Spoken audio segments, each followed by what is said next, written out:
Throughout this training, or at any time you need support, there are many ways to contact us.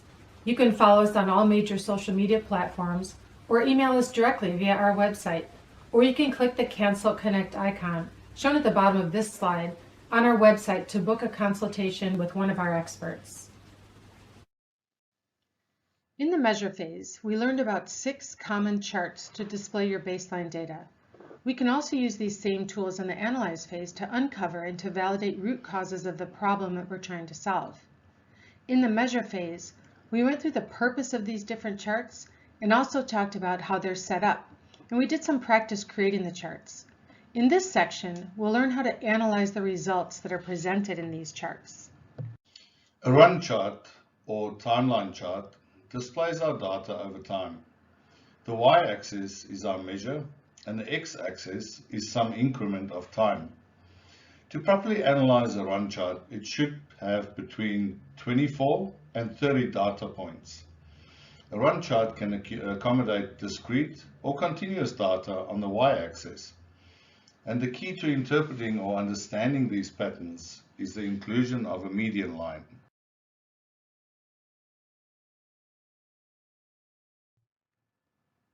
Let's say that my goal is to improve my arrival time at work. The time that I should arrive is 8 a.m. And while on average I arrive at 8, I'm getting complaints that I'm not on time. So I decided to track my arrival time at work for 30 days. And putting the data on a run chart shows us the variation over time. We add the median line to show the middle point. Sure enough, it's right there at 8 a.m. Now before we go any further, let's think about any factors in my process, my life and my habits and patterns around getting to work. Let's see if we can come up with a few things that might have an impact on my arrival time at work. Maybe the weather, the time I wake up, how long it takes to get the kids ready, traffic, whether I stop for coffee or gas, if I made my lunch at home. These are all potential causal factors in my process, or my X's. We can even number these factors, X1, X2, etc. And the variation in my data, the ups and downs, are caused by a combination of all of these factors. Without using statistics yet, we can look at the data here, and just with your eyeballs, we can see 2 data points that stand out. One really low and one very high. If I look back at my calendar on the Monday, where I arrived at work an hour early, I see that it was daylight savings time, and I hadn't changed the time on my old alarm clock. In this kind of special case, my arrival time at work was highly impacted by one factor in particular. That factor is wake up time. The other data point that stands out is the one where I arrived more than an hour late. Checking back on my calendar, I see that day there was a huge rainstorm, and the route that I took to work floods when it rains. Again, this data point had undue influence from just one of the factors, and that was weather. This brings us to types of variation. There are 2 types, special cause and common cause variation. Common cause variation is caused by normal factors in the process. It's random, normal, chronic, and it's usually more frequent. Common cause variation is predictable. This means that we can predict the range and the distribution in the future using the data that we have. Special cause variation is caused by factors outside the normal operation of the process. You can think of it as specific cause variation. It's unusual, sporadic, less frequent. Special cause variation is not predictable. If there is special cause variation in our process, we cannot use past data to predict the future. We cannot accurately predict the range and the distribution of future data points. This is very relevant for improvement teams as the type of variation determines the next steps. If the process is showing only common cause variation, the team must analyze all of the factors in the process. They need to stratify key factors and understand how all the different factors interact, and to prioritize the factors that have the greatest influence. The objective is to reduce variation. When we have special cause variation in our process, the next step is to focus on the special factor that caused the variation and to eliminate or prevent them from occurring in the future. A special cause can also be a good thing. For example, revenue was unpredictably high last month. In this case, we don't want to eliminate that special cause, but we want to understand it and see if we can do more of that.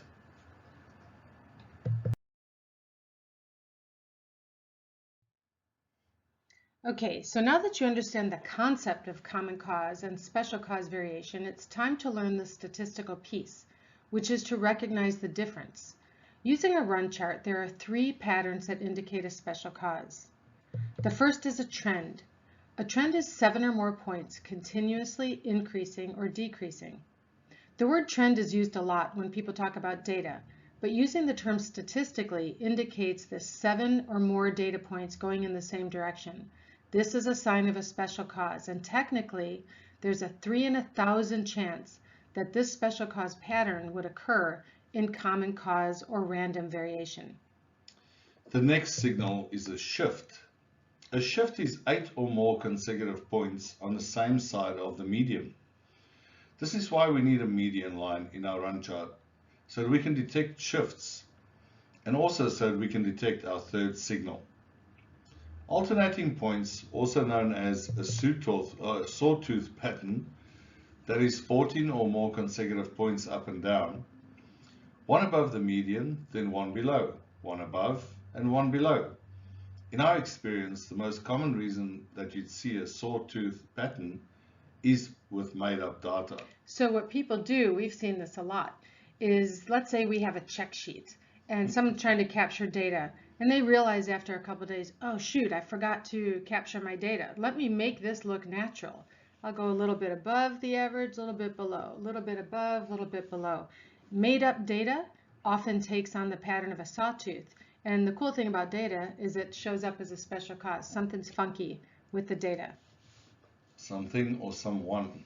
To help you remember these numbers and the patterns, we can put a big 7 right there on the trend and an 8 on the shift. See how that works? The 7 looks like the T, the 8 looks like the S. And for the sawtooth, we got nothing. You'll just have to remember it's 14 data points alternating up and down. If you do detect any of these patterns in your run chart, then your process center and your range is not predictable. The next step is to find out which of the causal factors was the reason for the special cause pattern. If your data does not have any sign of special cause, then your data is predictable. Predictable doesn't mean good, it just means it's predictable. And to reduce the variation or to change the center, we have to analyze all the different factors and understand how they work together to influence our results. And here's your 1-point lesson on run charts. This 1-point lesson summarizes what we learned in the measure phase, which was how and why to use this chart to display data, and also what we just learned in the analyze phase, which is how to interpret the data on the chart.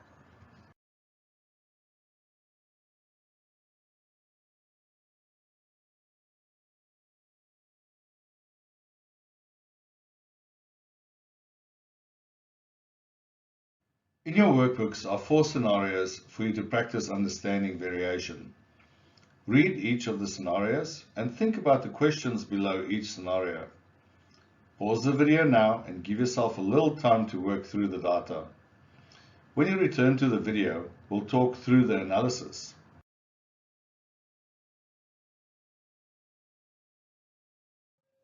And welcome back. I hope you enjoyed applying your new skills to some real-life scenarios. Practice number 1 is about management decisions to implement and then discontinue an Employee of the Month program.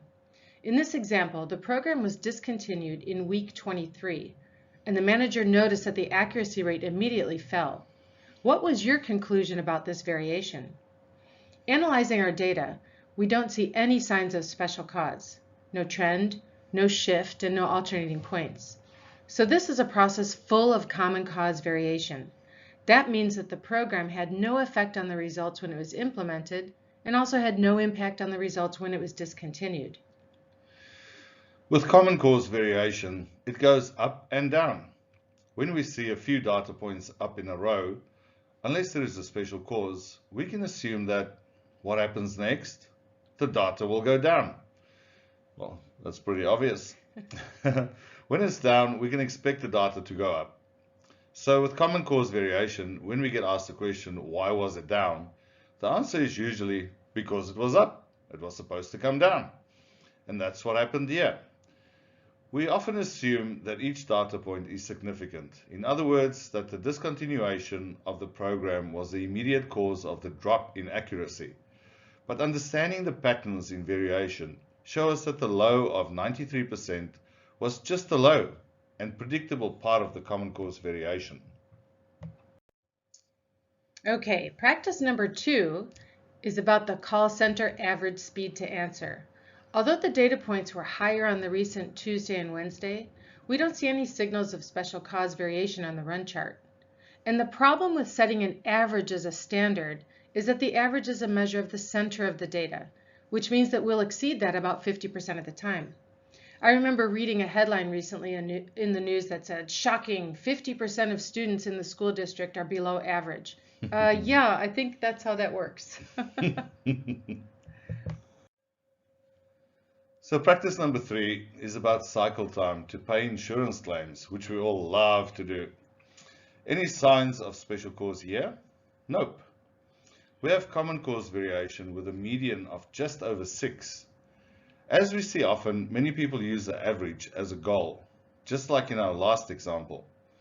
Thinking statistically and mathematically, the terms above average and below average take on a different meaning. If the data points above and below the average are part of common cause variation, it doesn't mean that the above is any better or worse than the below data points. The performance is a result of the mixture of all the different factors in the process. So the decision to punish or reward employees for the ups and downs of variation is a pretty big mistake, and unfortunately, it's pretty common. Our last practice is the craft brewery revenue. As process improvement experts, we have to focus on measurable results. And anytime we change a process, we should monitor that process to see the impact. In this example, we see that the new strategy that was implemented on day 18 created a special cause. It was an unpredictable pattern in the results. This means that the team has effectively changed the process for the better. The trend upwards looks like it will balance somewhere above the median. The team will have to continue to monitor it to make sure it doesn't go down again. And once they see the trend turn into a shift, meaning that 8 or more data points are now above the median, they'll create a new run chart only including the current data. In other words, we'd only want to see the data from the new process as it's now changed. The center and the spread of the data will be different in the new process. Now let's move into the control chart. Everything that we said about a run chart applies to a control chart, except we use the average instead of the median as the center line. A control chart has more elements than a run chart, and because of that, it has a lot more capability to detect patterns in variation. So the upper and lower control limits are derived from the data using the standard deviation. By the way, you know what the most common mistake is with control charts? All of them. People assume that they set the control limits or that it's a target. Yeah. It's not a set. You don't set the control limits. They're derived from the data. So typically it's the average plus 3 standard deviations. That's the upper control limit. That means that statistically, we can predict with a very high degree of confidence that the data will not go higher than this point. And then same thing with the lower control limit. The average minus 3 standard deviations is the lowest predictable data point. Well, the creator of the control chart, his name is Stewart, specifically chose 3 sigmas as the limit for a control chart. He wanted limits wide enough to filter out the bulk of the probable noise so that people wouldn't waste time interpreting common cause as if it were special cause. He also wanted limits narrow enough to detect the probable signs so that we wouldn't miss important patterns. And using 3 sigma limits provide a good balance between these 2 mistakes. There are a lot of different types of control charts. This becomes important, especially if you're using statistical software, in which case they'll usually supply a guide to selecting the right chart. Depending on the type of chart selected, the center line and the specific formula to calculate the upper and lower control limits might change. However, for a basic control chart, We'll use the average as the center line and 3 standard deviations for the control limits. Got it? The control chart uses the information that we know about the normal distribution to discover even more patterns of special cause than we can detect using just a run chart. A control chart uses the mean, or the average, and the standard deviation to add an element called zones to the chart. The center line, plus or minus 1 standard deviation, is considered zone C. Plus or minus 2 standard deviations is zone B, and plus or minus 3, zone A. Using what we know about how data is normally distributed, we can predict that in common cause variation, the majority of data will be clustered around the center, with less towards the highs and the lows. Using this concept, we can detect patterns using the zones and the control limits as well as the pattern compared to the center line. There is an experiment in variation that was created by W. Edwards Deming, a statistician and engineer famous for his work in continuous improvement. I'm sure you guys have heard of him. It's called the red bead experiment. In this experiment, 5 workers have the task of pulling beads out of a container full of red and white beads with a paddle. The paddle has 50 holes to hold the beads. A red bead is considered a defect, and the goal is to get less than 3 red beads per paddle. The results are tracked on a control chart, and the results typically come out just like this. As the experiment progresses, the leader tries different strategies based upon the results. So if someone does a good job, they get rewarded. Otherwise, there's some kind of a negative intervention. Although it's just a game, the people who are pulling the beads actually start getting nervous when it's their turn to pull beads. No matter how many times we run this experiment live, the data always comes out almost exactly the same. We can predict with a high degree of confidence that no matter how many times we pull beads, the number of red beads will fall between 2 and 19. How do we know? We know because this experiment is an example of 100% common cause variation. The number of red beads is not due to the person, it's due to the process. And in this experiment, the analogy is that unless we remove red beads or remove the causes of variation in our process, we cannot reduce our variation. So let's take a closer look at the most common signals of special cause that can be detected using a control chart. The first signal, which is probably the most well-known, is the outlier. An outlier is any data point above the upper control limit or below the lower control limit. All of the other signals use the zones to detect special cause. We have 2 out of 3 data points in the same zone A, 4 out of 5 in the same zone B or beyond, or 15 consecutive data points in zone C. We call this hugging the average. And lastly, 8 data points in B or beyond. These patterns might seem very random, but they are based upon understanding the normal distribution. And these odd patterns only have a 3 in 1,000 chance of being found in common cause variation. So we can confidently say that we have special cause if you see any of these patterns. The word control in control chart means something statistically. A control chart lets us know if our process is statistically in control or not. In control in this sense means that the process is predictable. It means that we can rely on the upper and lower control limits to predict the range of our data. It means that there are no signs of special cause. All of the variation that we see is from the normal everyday process. Now, a process that's out of control means that although mathematically we can calculate the upper and lower control limits, we can't rely on them to predict the range. Our data has signs of special cause, which means that we can't reliably predict our results. Our process is vulnerable to unpredictability. Keep in mind that the term control doesn't necessarily mean good. We can have a process that's totally predictable, and yet it may be ineffective, inefficient, or both. Never seen that.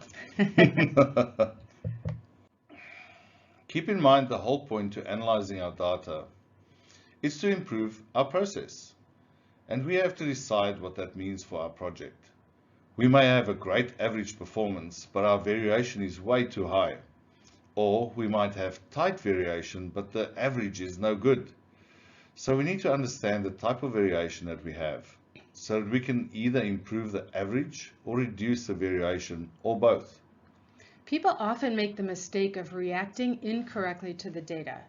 In our red bead chart here, without understanding variation, we might assume that Alice has the worst quality and that Harry has the best. Our chart here is comparing the reality to the action taken. So if in reality, the process displays only common cause variation, and the decision is to study all the factors, then the team is on the right track. They'll likely reach the result of reducing variation. But if it's common cause and they react as if it's only one factor, like one person or one specific incident, then they'll actually end up with an inappropriate solution that will actually deteriorate the process. So for example, let's look at our data from the red bead experiment. Let's say that after Dave's first pull, that's the 5th data point, the manager noticed that he had a lot of errors. And as a result, had Dave sit with Tom, the first data point, so that he could incorporate whatever Tom did. Sorry, I laugh because it's quite often. People blame the people first and then they start looking at the process. This would only add more meaningless steps and variation to the process and would be a real waste of time. Anytime we assign a specific factor to a result, when it is in fact common cause variation, it is considered tampering. If in reality we have a special cause variation, meaning that some factor out of the ordinary happened in the process, if we react by pulling the team together, exploring all the factors in the process, then we're wasting our time with analysis. We should be looking for the one factor responsible for the special cause. The wrong action, again, is tampering and will make things worse instead of improving the process.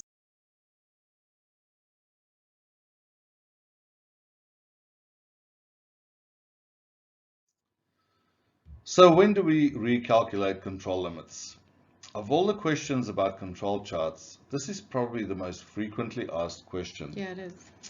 While there is no one answer, we will provide you with some solid guidelines. The important thing to remember is that it's not the calculation of the control limits that is the important thing. It's drawing the right conclusion and then taking the right actions. Without the next steps that lead you to the right action, the UCL and the LCL are meaningless. The number one guideline is to remember that the real point behind using a control chart is as an aid to make decisions and to create real improvement results. The second guideline is to remember that the purpose of the control limits is to adequately reflect the process. As long as the limits are calculated correctly and accurately reflect the reality of the process, they're correct. Correct upper and lower control limits allow the user to separate the noise from the special cause signals. They're a tool for filtering out the probable noise. In the spirit of accurate calculations, once you've started using control charts, you will inevitably come up with a question of when to recalculate. And the short answer for this is you recalculate when, in your best judgment, the process has changed and the previous data is outdated and no longer adequately reflects the current process. So the main question is, does our control chart reflect the current process enough for us to make good, solid decisions? Or is there a point in our process where it's significantly changed? When there has been a change in a process, we'll need to accumulate enough data to calculate accurate limits. The limits begin to solidify when we have 15 to 20 data points and are considered reliable when we have 24 to 30. When fewer data points are available, we should consider the limits temporary. A very common mistake is to recalculate the control limits when a change is made to the process versus when a change is demonstrated in the data. If the process has truly changed, we should see evidence of a special cause. For example, a trend or a shift at which point the process should level off. In the example here, the number of infections were lowered. There was a downward trend at the beginning of the chart.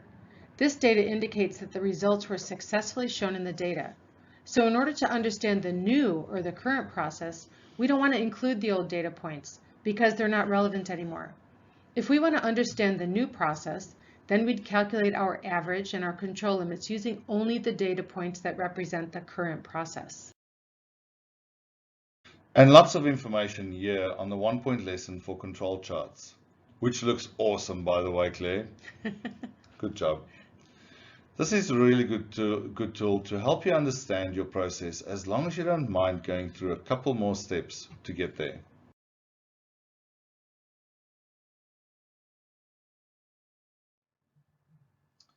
It has been our sincere pleasure being with you through this part of the training, and we thank you for your dedication to creating a better workplace and an environment that you can truly enjoy.